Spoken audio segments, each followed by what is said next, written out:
Jaime Macetai, buenas tardes alumnos. Vamos a empezar, voy a hacer otro video explicativo de cultura para lo que es siguiente unidad del programa, teogonía y cosmogonía.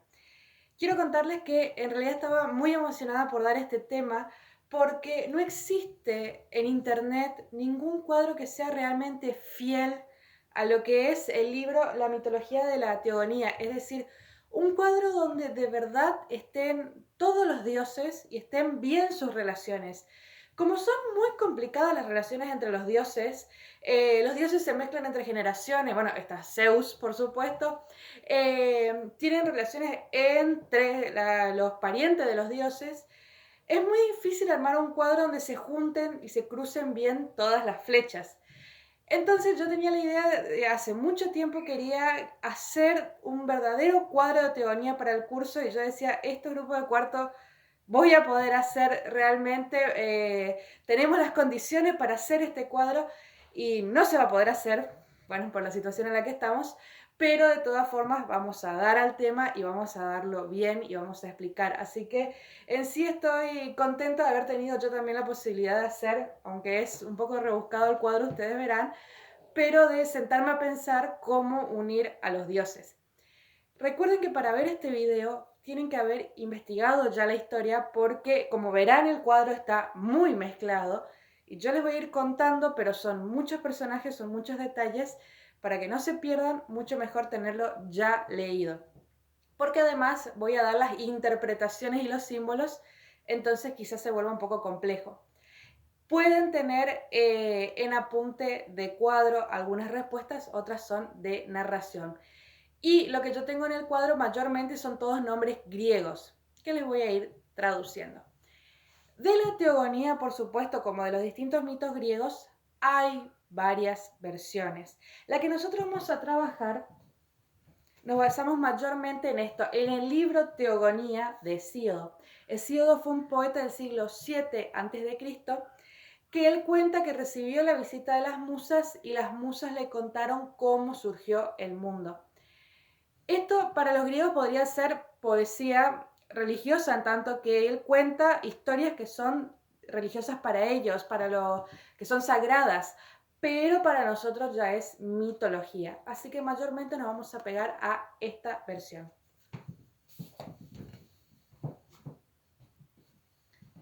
Bien, esto va a ser un poquito largo, no sé cuántas partes vamos a terminar haciendo. Para los griegos, lo que nosotros vamos a estudiar ahora se llama teogonía y cosmogonía. ¿Qué significa la palabra teogonía? Theos en griego significa Dios. Gonía viene de genos, génesis, origen, es decir, el origen de los dioses. Y como esos dioses son en realidad cosas divinizadas, este es el origen del mundo, que es lo que significa cosmogonía, el origen del universo. La teogonía y la cosmogonía en griego coinciden. Las primeras cosas que surgen en el mundo son dioses. Y para los griegos, todo surge a partir del caos. Es decir, no existe la nada de la cual se crea algo. Antes de que todo aparezca, lo que existe es un caos, que para nosotros podemos traducir desorden, pero en griego tiene otra acepción. La palabra chaos en griego significa también abertura. Es decir, es la posibilidad para que surja algo, la puerta a el surgimiento del cosmos. Y es muy interesante porque la palabra cosmo significa universo, pero también significa orden. Entonces, para los griegos existen dos fuerzas que se oponen: el caos, el desorden, y lo opuesto es el orden, es decir, cuando todas esas cosas que están desordenadas, ocupa cada uno su lugar, y eso es el orden lo que permite que la vida y el sentido se desarrollen. Es decir, si las cosas no estuvieran ordenadas, no se va a ningún sitio. El caos se ordena y genera unas leyes para que pueda existir. Y ese es el surgimiento del cosmos, del universo, del orden. Para los griegos, del caos del dios entidad primigenia surge 5 cosas. Gea, que significa tierra, Eros, que es la representación del fuego, del amor, Tártaro, que es el inframundo, es decir, ustedes tienen que pensar que del desorden se empiezan a separar la tierra y esa tierra se hunde hacia abajo generando el Tártaro. Se separa también Erebo, que es oscuridad, y Nix, que es la noche. En el primer mundo tenemos la tierra, el Tártaro, Erebo y Nix, noche y oscuridad. Y esos seres, esos primeros 5 seres, van a empezar a reproducirse. Primero que nada tenemos esto. Erebo y Nix, la noche, la oscuridad y la noche, se van a unir. Según algunas versiones, el que va a permitir estas uniones es Eros, el sentimiento del amor. Se van a unir y de Erebo y Nix, en el origen del tiempo del cosmos, van a nacer Gemera, Hémera, que es el día, y Éter, que es el cielo brillante, es la parte más clara del cielo, o aire brillante también se lo llama. Y acá ya tenemos que empezar a ver los porqués, es decir, ¿a qué vamos con estudiar teogonía? No solamente a conocer cómo se relacionaron muchísimos dioses, sino qué lógica vieron los griegos para que esto suceda así, para que le den ese orden, ese sentido a la historia y no otro. Lo primero que nos cuentan es que la oscuridad se unió a la noche y ellos son padres del día y del aire brillante. Uno puede pensar que en realidad el día es madre de la noche, el padre de la noche, porque vivimos durante el día y descansamos a la noche. Y para los griegos es al revés. Si ustedes observaron alguna vez el amanecer, van a ver que todo empieza a aclararse de a poquito y sale el sol. Y ese sol que sale bien podría asemejarse al parto, al nacimiento de una pequeña cabeza. De hecho, el término que usamos para parir para los seres humanos es dar a luz. Y esas concepciones vienen de este mito, la idea de que el día es hijo de la noche y no al revés, es por esta idea de la noche está dando a luz al día. El día está naciendo. Nosotros no decimos nace una nueva noche, no, llega una nueva noche, pero sí decimos nace un nuevo día. De hecho, la palabra oriente en latín significa lugar por donde sale el sol y occidente, lugar donde muere el sol. Y todas esas concepciones vienen de una mentalidad de un pueblo que miró detenidamente y pudo hacer una asociación. Esto se parece a un nacimiento. La noche todos los días da a luz a un nuevo día. Ese resurgir del día es una sensación primigenia, es decir, lo primero que pasa, lo primero que se tiene que explicar en la mente de los griegos. Este mundo que acaba de surgir, que se acaba de ordenar, estos dos dioses van a dar a luz todos los días a un nuevo día y ahí empieza a avanzar el tiempo. Y de ese mito nos quedan las percepciones, dar a luz, lugar donde nace el sol, no solamente donde sale. Y lo que nos dice de los griegos es que eran un pueblo sumamente observador. Ellos podían mirar con mucho detenimiento y podían darse cuenta de cuál era el orden en el que sucedían las cosas. De que había algo que aparecía todos los días que indicaba un día nuevo. En cambio, no hay nada que aparezca que indique la noche. La luna no aparece siempre. El sol es el que se va ocultando. Y uno podría creer, entonces, más importante el día y sin embargo es hijo de la noche. Tiene una lógica que los griegos encontraron. Y ese es el valor de los mitos. Habíamos visto que la importancia del mito clásico era que uno, conociendo el origen, es decir, de dónde vienen las cosas, uno consigue dominarlas, uno consigue entender lo que las cosas son. Y una vez que yo tengo esa información, puedo tomar decisiones por las que me anticipo a los problemas y los puedo evitar. Ese es el meollo de la cuestión de los mitos. Lo vimos en las actitudes humanas y vemos que la naturaleza no está ajena a esto. Es decir, también lo usaron para pensar todo. Todo tiene una lógica por la cual pasa, nada pasa porque sí, todo tiene un orden y cuando ese orden se rompe es porque pasa algo malo. Entonces hay que cuidarlo y para cuidarlo hay que conocerlo. Lo que podríamos trasladar hoy al medio ambiente. Entonces, estamos en el caos. Surgen Gea, Eros, Tártaro, Erebo, Nix. Erebo y Nix se unen y tienen a Hémera y Éter. Nix, la noche sola, es decir, sin intervención amorosa, sin relación con nadie, va a tener muchísimos descendientes. Muchísimos. Yo puse acá los más conocidos porque son generalmente conocidos de otros mitos. Primero, Eris, que es la diosa de la discordia, la que tiró la manzana para la más hermosa en la boda de Tetis y Peleo, y que se pelearon Afrodita, Hera, Atenea, lo que va a generar la guerra de Troya, es esta diosa, es hija de Nix.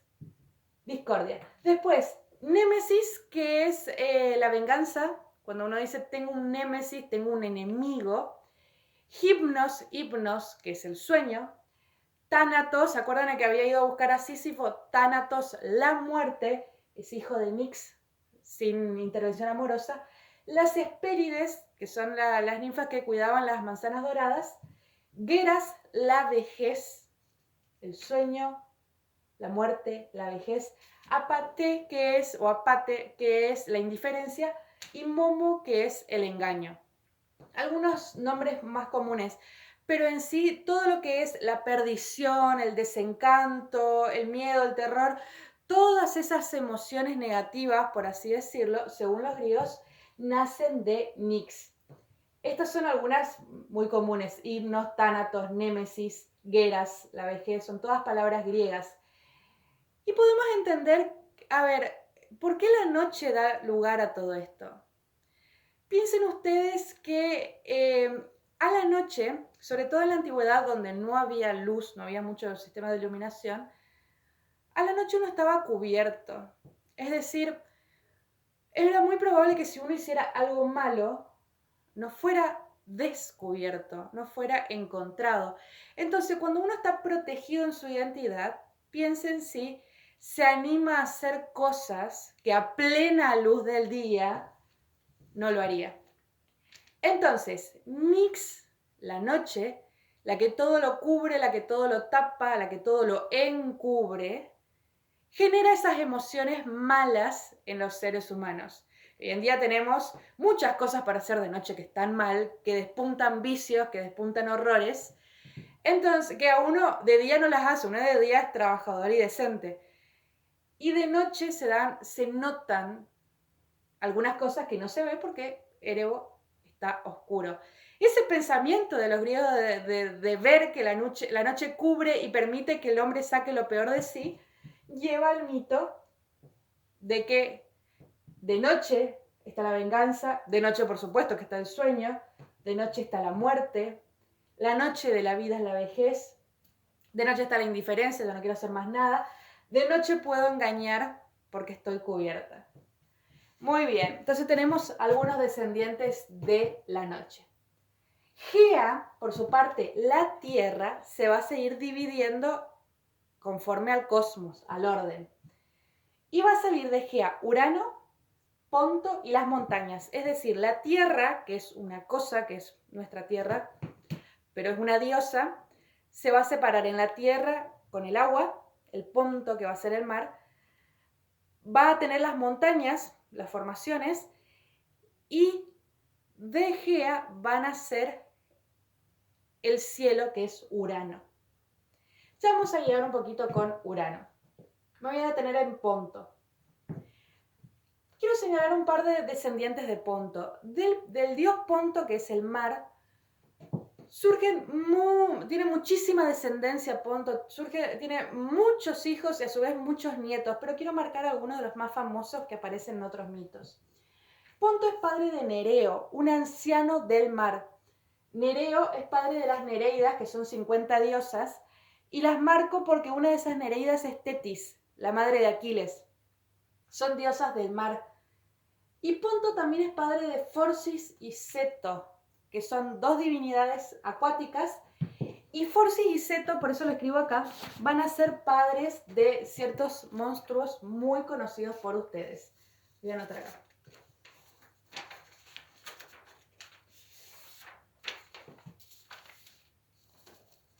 Forcis y Ceto, dos divinidades marinas, van a ser padre de las grallas. ¿Se acuerdan del mito de Perseo? Las viejas que tenían un solo ojo y un solo diente, que se lo iban compartiendo.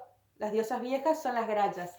Las gorgonas, de la que Medusa era la más famosa, Medusa, Estialo y Euríale, las que petrificaban con la mirada, esas eran las gorgonas, eran hermanas de las grallas, son 3 diosas y 3 diosas.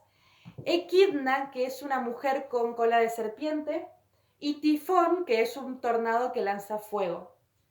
Acá también está la Esfinge, la del mito de Edipo. Todos son hijos de Forcis y Ceto.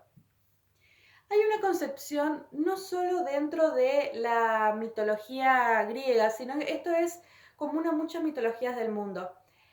¿Por qué pensamos que los monstruos salen de los dioses del agua? En realidad, dentro de toda la mitología, sí, siempre los dioses del agua dan a luz no a héroes hermosos y perfectos como son los hijos de Zeus, a semidioses, sino que siempre dan a luz a monstruos. Equidna, mitad mujer, mitad serpiente. La Esfinge, mitad mujer, alas de águila, garras de león. La Quimera, que era mitad águila, mitad león. Las grallas, que eran diosas viejas. Las gorgonas, que que petrificaban con la mirada. Tifón. Todos esos son monstruos. Si ustedes piensan, por ejemplo, el hombre puede nadar, pero no puede respirar bajo el agua como el pez. Si ustedes miran la naturaleza acuática, hay cosas muy diversas. Del pez a la ballena, a la foca, inclusive el propio hipocampo, a los moluscos, todos son distintos. Y dentro del agua hay transformaciones que dentro de la tierra no vemos. Por ejemplo, los renacuajos, que en su medio acuoso son los que se convierten en ranas, en sapos.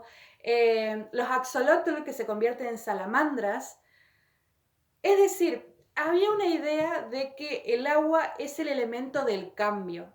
Esa es una idea que no tienen solo los griegos, que ustedes miran la mitología de Oriente, siempre se asocia el agua, el cambio, porque el agua tiene la posibilidad de mutar y de estar presente en muchos lugares, no solo en 3 estados, líquido, gaseoso, sólido, sino que puede estar en el ambiente, puede estar en las plantas, puede estar en ríos, en mares. Y dentro del agua hay una serie de bestias muy distintas a las terrestres.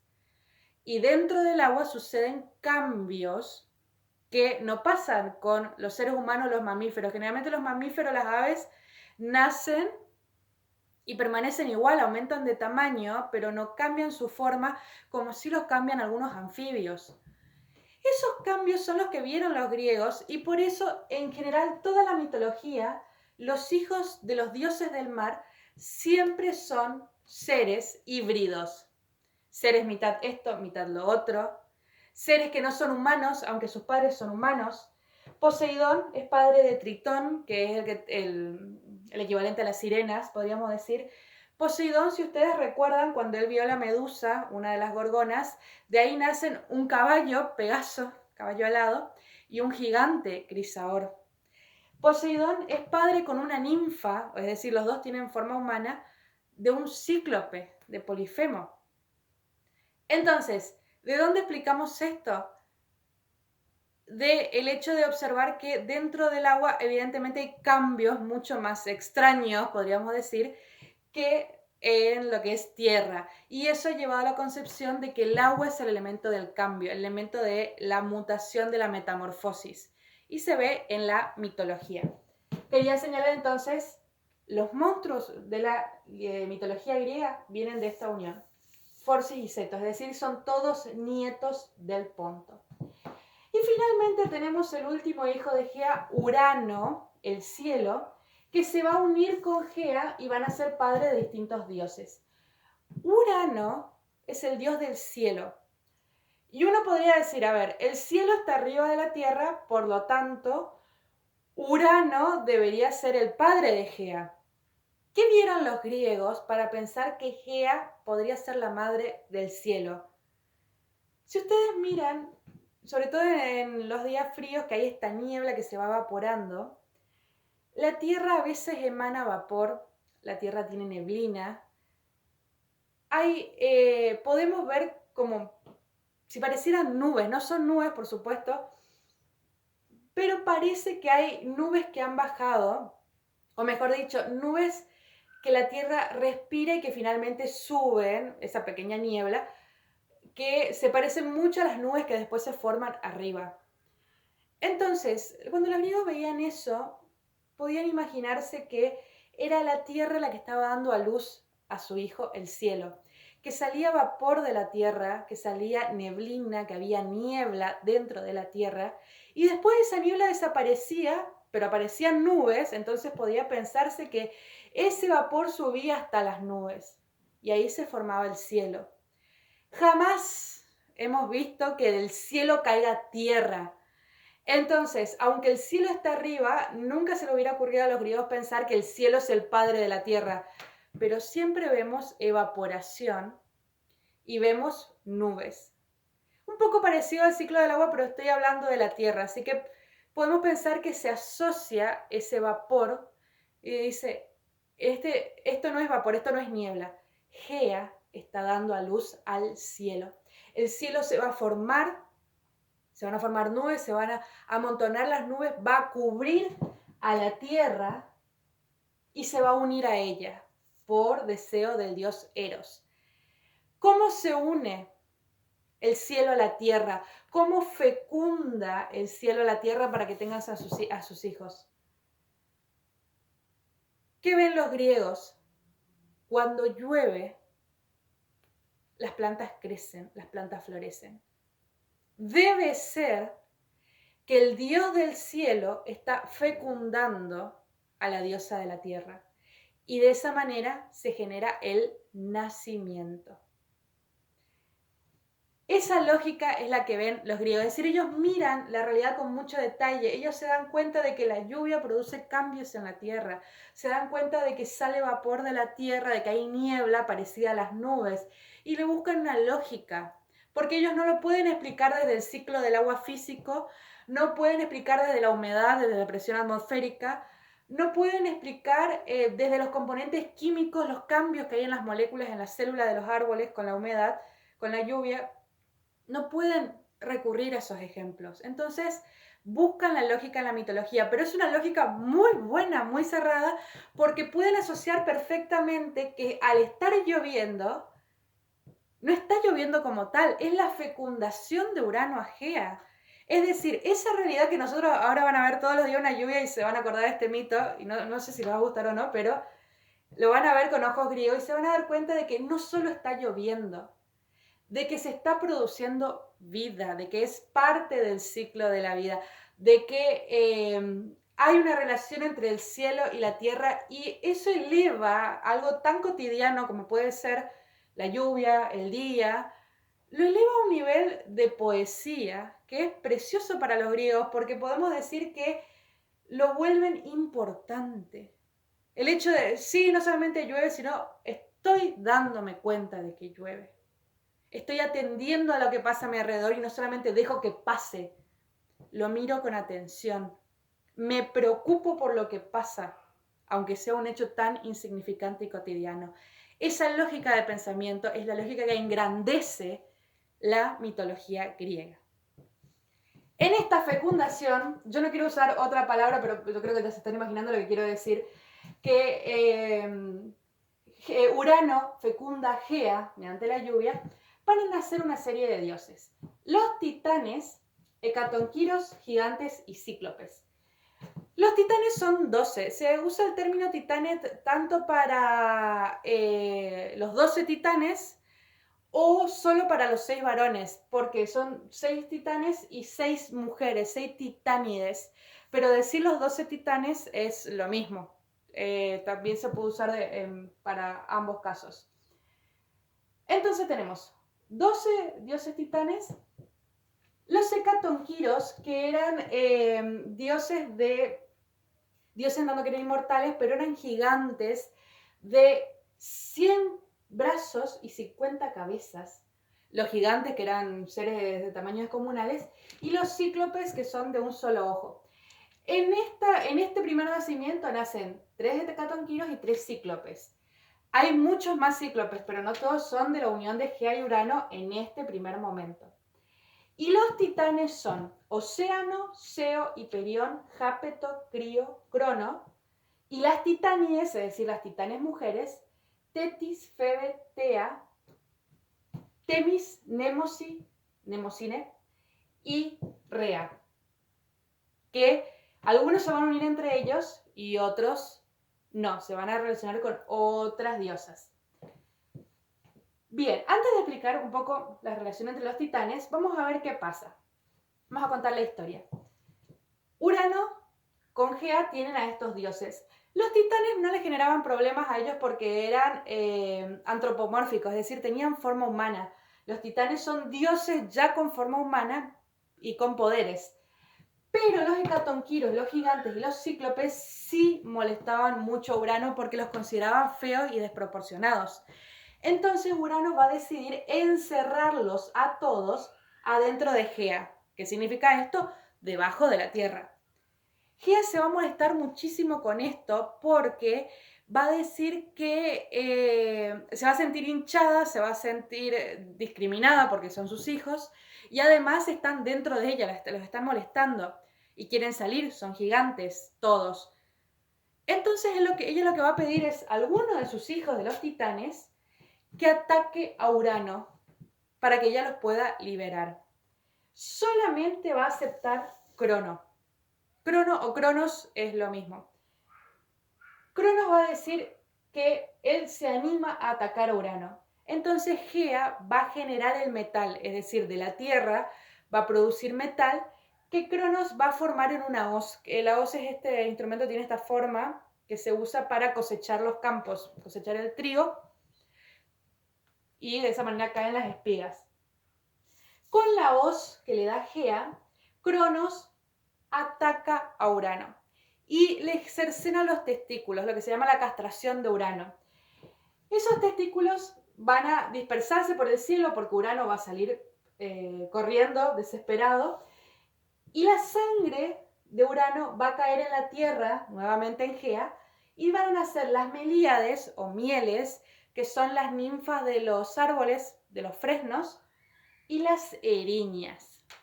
Las 3 diosas de la venganza familiar que atormentaron a Tántalo, como vimos en el mito anterior, nacen justamente de un crimen familiar. Nacen cuando el hijo Cronos ataca a su padre Urano y lo mutila. A partir de ahí nace este concepto de que aparecen diosas que van a vengarse, que van a restituir el honor o el crimen de esta familia por 4 generaciones y van a atacar a los dioses por generaciones. Ya vamos a ver cómo. Por su parte, solo los testículos van a caer dentro del mar y del mar va a nacer la diosa del amor. De los testículos de Urano nace la diosa del amor y la belleza, que es Afrodita. Y ella es llevada posteriormente al Olimpo. Esta es la descendencia de Gea y Urano. Es muy interesante ver esto. En Grecia, la mujer no tenía participación política, ella no tenía derechos, no gozaba ni en la monarquía ni después en la democracia, de figura política. Y eso se ve acá porque ella no puede decidir qué hacer con Urano, no puede decidir por sí sola, no puede ir a atacarlo. Sin embargo, solo lo puede hacer otro hombre que es su hijo. Sin embargo, ella es la que tiene la idea. Y esto habla de una concepción porque para Grecia el lugar de la mujer únicamente era el hogar, pero era un lugar muy importante porque si bien la mujer no tenía lugar en la ciudadanía, formaba a los ciudadanos. Entonces, era un poder que influía directamente en la sociedad. Y esto se ve en los mitos. Como Gea no puede decidir sobre Urano, que es el dios del cielo y por lo tanto el gobernante de todos, pero puede criar a un hijo que lo destrone. Es decir, que tiene la capacidad de mover el poder de Urano, aunque no por sus propios medios. Y eso es un reflejo de la discriminación de la sociedad en Grecia, pero al mismo tiempo del poder que se observaba que tenía claramente la mujer dentro del hogar. Crono va a ser el que desplaza a Urano y él va a quedar como dios del cielo.